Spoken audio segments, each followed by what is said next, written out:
नमस्कार, आपका स्वागत है। आप देख रहे हैं समाचार फर्स्ट टू द पॉइंट और मैं हूं पंकज पंडित।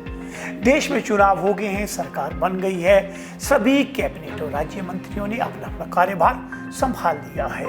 लेकिन जब भी देश में चुनाव होते हैं तो एक नाम जो सबसे मुख्यतः से लिया जाता है वो है आरएसएस यानी राष्ट्रीय स्वयंसेवक संघ। चुनावों में राष्ट्रीय स्वयंसेवक की भूमिका पर चर्चा होती है। विपक्ष भी बार बार आरएसएस के नाम पर जो है निशाना साधता है और भाजपा को भी चलाने का कहीं ना कहीं आरएसएस के साथ नाम जुड़ता है कि आरएसएस के इशारों पर ही, आरएसएस की रणनीति पर ही भाजपा कार्य करती है। अब चुनाव खत्म हो गए हैं, इन चुनावों को लेकर के आरएसएस की क्या भूमिका थी और सरकार और विपक्ष को आरएसएस किस तरह से देखता है, ये सवाल हम सबके दिल में अक्सर आता है।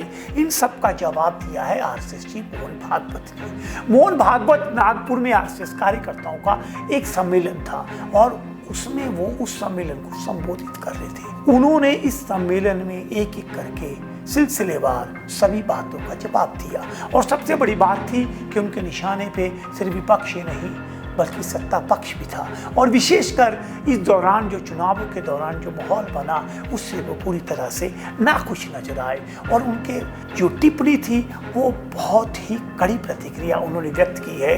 उनका मानना था कि चुनावी मुकाबला झूठ पर आधारित ना हो, चुनाव ऐसे हो रहा था जैसे कोई युद्ध हो। उन्होंने मणिपुर जैसे मुद्दे पर जो है वो अपनी राय रखी है। आइए सिलसिलेवार आपको सुनाते हैं मोहन भागवत की वो एक एक सटीक शब्द जो उन्होंने विभिन्न मुद्दों पर बोले हैं।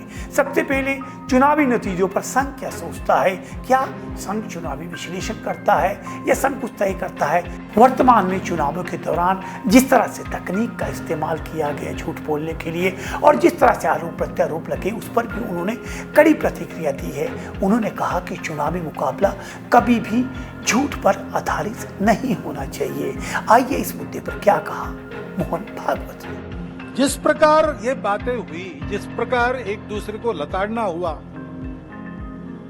जिस प्रकार प्रचार के दौरान हमारे करने से समाज में मनमुटाव बढ़ेगा, दो गठ बटेंगे, आपस में शंका संशय उत्पन्न होगा, इसका भी ख्याल नहीं रखा गया और विनाकारण संघ जैसे संगठनों को भी उसमें खींचा गया। टेक्नोलॉजी का सहारा करके असत्य बातें परोसी गई, नितांत असत्य। क्या शास्त्र का, विज्ञान का, विद्या का ये उपयोग है? विद्या का उपयोग प्रबोधन करने के लिए होता है, लेकिन आधुनिक विद्या टेक्नोलॉजी का उपयोग असत्य परोसने के लिए किया गया। ऐसे से देश कैसे चलेगा भाई? आखिर सबको देश ही चलाना है ना। उन्होंने कहा कि जब भी मुकाबला होता है तो एक दूसरे को धकेलना जरूरी होता है, वो लोकतंत्र में आवश्यक है, लेकिन यह मुकाबला कभी भी झूठ पर नहीं होना चाहिए। उन्होंने साथ ही सत्ता पक्ष को भी राय दी है कि संसद में आप सहमति बनाएं, क्योंकि विपक्ष आपका विरोधी नहीं है। मैं उन्हें हमेशा प्रतिपक्ष के नाम से संबोधित करता हूं। दो पक्ष है, विरोधी पक्ष कहते हैं, मैं प्रतिपक्ष कहता हूं। वो विरोधी नहीं है, उसको विरोधी मानना भी नहीं चाहिए। वो प्रतिपक्ष है, वो एक पहलू उजागर कर रहा है, उसका भी विचार होना चाहिए। ऐसा जब चलना है तो चुनाव लड़ने में भी एक मर्यादा होती है। उस मर्यादा का पालन नहीं हुआ, क्योंकि उसका पालन होना इसलिए आवश्यक है कि हमारे देश के सामने चुनौतियां समाप्त नहीं हुई। उन्होंने सत्ता पक्ष को भी जो है वो एक सलाह देते हुए कहा कि मर्यादा का पालन करें और अहंकार नहीं करें, और वही सेवक होता है जो इनका पालन करता है। उन्होंने आने वाली चुनौतियों का जिक्र करते हुए कहा कि पूरा विश्व आज चुनौतियों से जूझ रहा है, ऐसे में हम ही समाधान दे सकते हैं। उन्होंने कहा कि भारत ही चुनौतियों का समाधान दे सकता है। उन्होंने समाज की एकता पर जोर देते हुए कहा कि सालों से अन्याय हुआ है, कुछ लोगों के साथ भेदभाव किया है, इस मुद्दे पर भी हमें सोचना होगा। मणिपुर जैसे मुद्दे पर उन्होंने खुली प्रतिक्रिया व्यक्त करते हुए सरकार को चेताया है। गौरतलब है कि मणिपुर के मुद्दे को लेकर के विपक्ष बहुत आक्रामक रहा है। इसको लेकर के क्या है मोहन भागवत की राय, आइए सुनते हैं। जगह जगह और समाज में कलह ये नहीं चलता। अब 1 साल से मणिपुर शांति की राह देख रहा है। उसके पहले 10 साल शांत रहा।